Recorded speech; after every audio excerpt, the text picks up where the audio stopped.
Bonjour, nous allons réaliser cet exercice, exercice 27, page 256 du livre de seconde Hachette, relatif au chapitre sur la réfraction. Alors, on va lire l'exercice. Réfraction et illusion d'optique. L'ours, dont la photographie a été prise à travers la paroi d'un bassin aquatique, semble coupé en deux.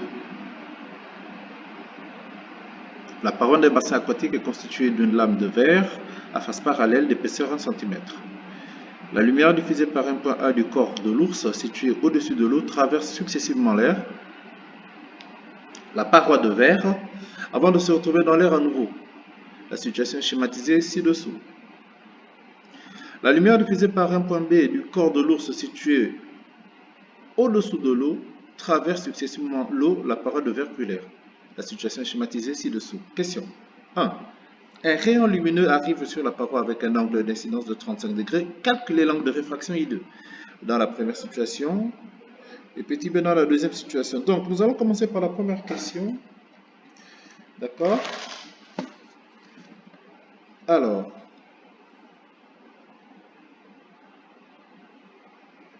premièrement, 1. Détermination.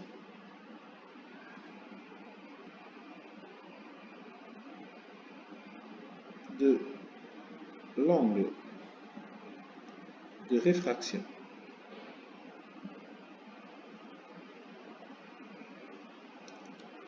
I2 petit a dans le premier cas, dans la première situation. Dans la première situation. Voilà. Alors, que peut-on dire au départ? Alors, d'après la loi, parce que nous allons justement travailler avec la loi de Snell-Descartes, d'après la loi de Snell-Descartes,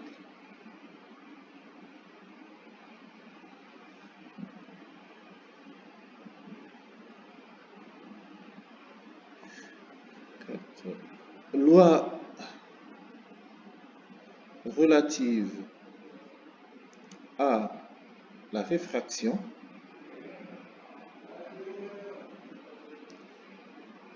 on a deux points.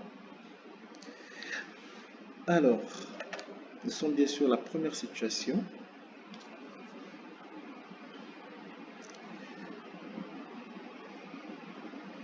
Indice de réfraction de l'air multiplié par le sinus de l'angle d'incidence I1 égale l'indice de réfraction du verre multiplié par le sinus de l'angle de réfraction I2.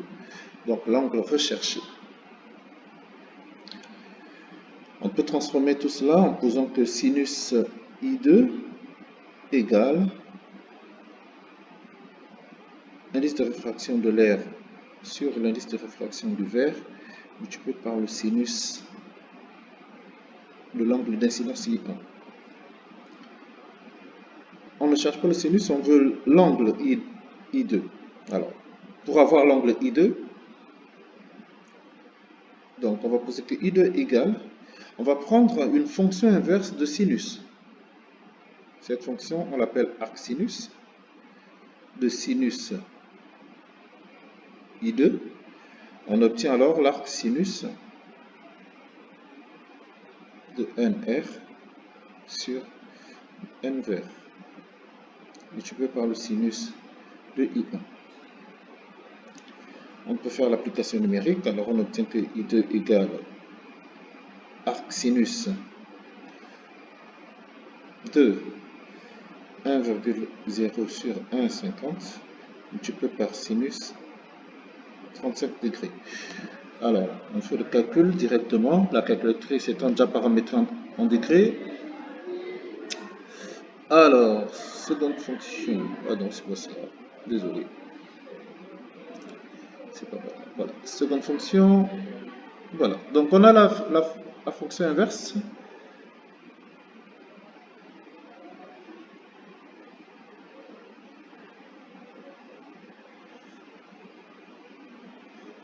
Voilà, 22 I2 égale 22 degrés.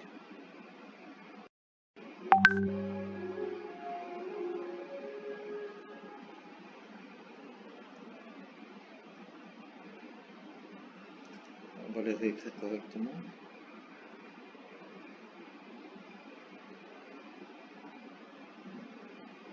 Voilà. Ça, c'est notre premier cas.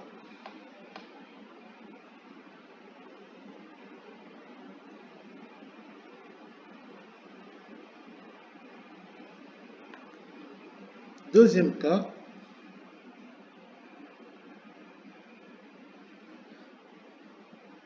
alors, deuxième cas, c'est le petit b.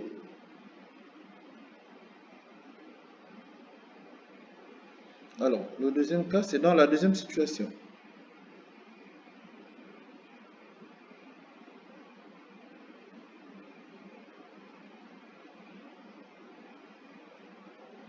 On applique toujours la loi de Snell-Descartes. On pose dans ce nouveau cas que l'indice de réfraction de l'eau, parce que le rayon il part depuis l'eau, multiplié par le sinus de l'angle I1 égale à l'indice de réfraction du verre multiplié par le sinus I2. Donc, on a fait la démonstration plus haut, on ne va pas la refaire, on va tout simplement poser que I2 égale alors à arc sinus de NO sur N vert multiplié par sinus I1. Application numérique, I2 égale arc sinus de 1,33 divisé par 1,50 multiplié par sinus 35 degrés. Donc on refait le même calcul et en changeant les valeurs cette fois-ci. Donc 1,35 sur 1,50 multiplié par sinus 35. Voilà. Donc on obtient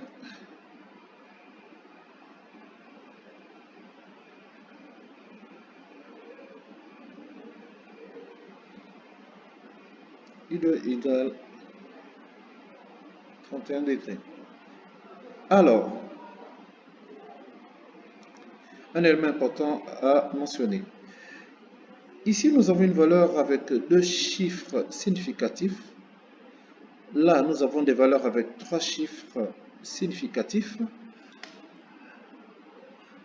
La règle veut que dans un calcul où les valeurs ont des chiffres significatifs différents, le résultat s'écrit avec le nombre de chiffres significatifs de la valeur qui en a le moins.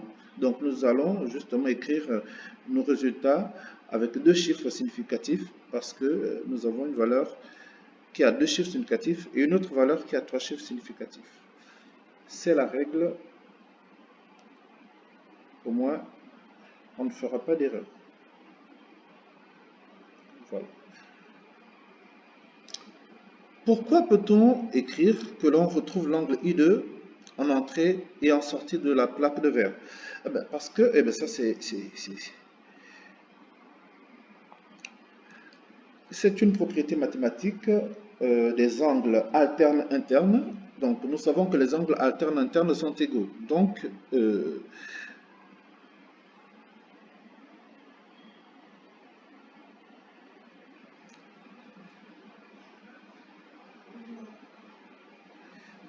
les angles alternes internes étant égaux, on va pouvoir écrire que cet angle ici, c'est le même que celui-là. Pareil pour celui-ci, il est le même que celui-là. Donc,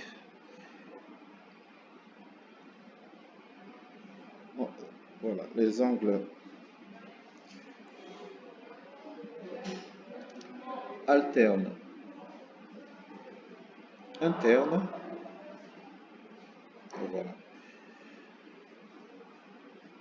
sont égaux. On va dire ça comme ça. Question numéro 3.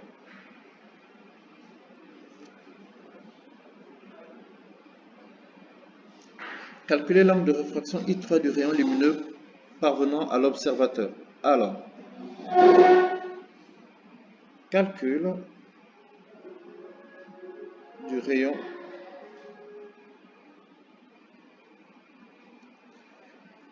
pas calcul du rayon, calcul de l'angle de réfraction. Désolé. Alors, calcul de l'angle de réfraction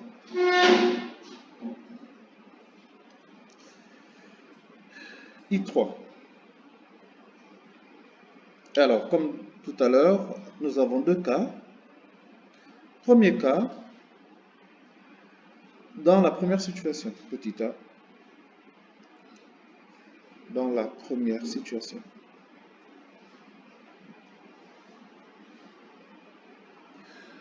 Alors, dans la première situation, nous sommes à ce niveau. Donc, nous sommes ici. Donc, ici, nous avons I2 et là, I3. Et nous partons du vert vers l'air. Donc, nous partons du vert vers l'air. Alors, nous allons utiliser la loi de Snell-Descartes. Donc, n vert multiplié par le sinus de I2 égale n r multiplié par le sinus de I3. Et donc, on peut poser que I3 égale arc sinus de n vert sur nr multiplié par le sinus de I2. Voilà. Application numérique. I3 égale arc sinus de n vert 1,50 divisé par 1 multiplié par sinus de I2. Alors, I2, nous avons trouvé que c'était 31 degrés. 31 degrés. Donc, on refait le calcul. Arc sinus 1,5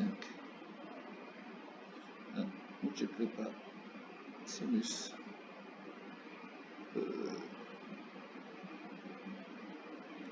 ah non, nous sommes dans le premier cas. Alors dans le premier cas, c'est 22 degrés. Donc dans le premier cas, c'est bien 22 degrés. Donc on va faire attention pour ne pas se tromper. Donc 34 degrés, voilà. Donc on va changer ça. C'est bien 22 degrés ici. Hein. Alors nous sommes dans le premier cas, c'est 22 degrés, voilà. Donc I3 dans le premier cas égale 34 degrés.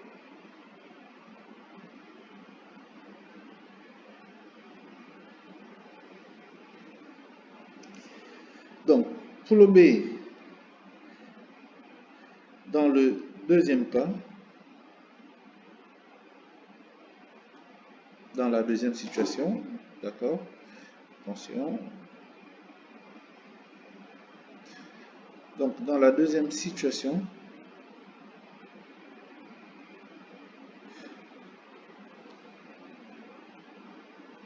alors on va faire une application rapide, hein, c'est I3 égale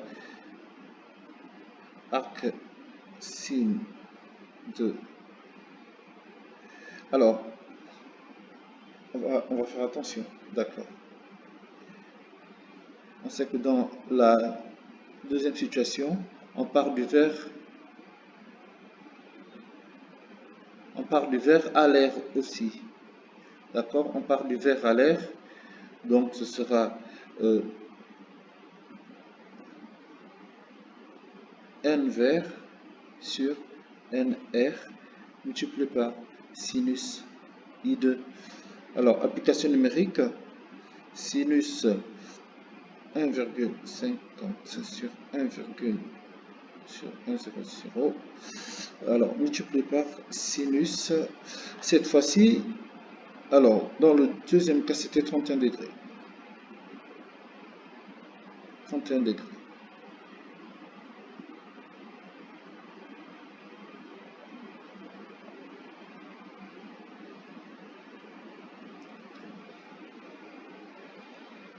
Donc, I3 égale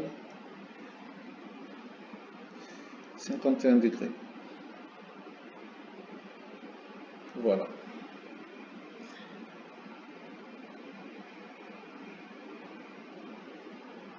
À partir des résultats précédents, expliquez pourquoi l'ours semble coupé en deux sur la photographie.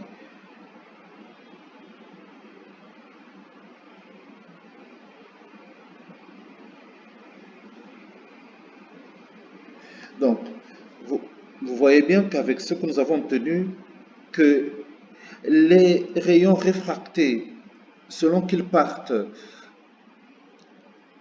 depuis l'eau ou selon qu'ils partent depuis l'air,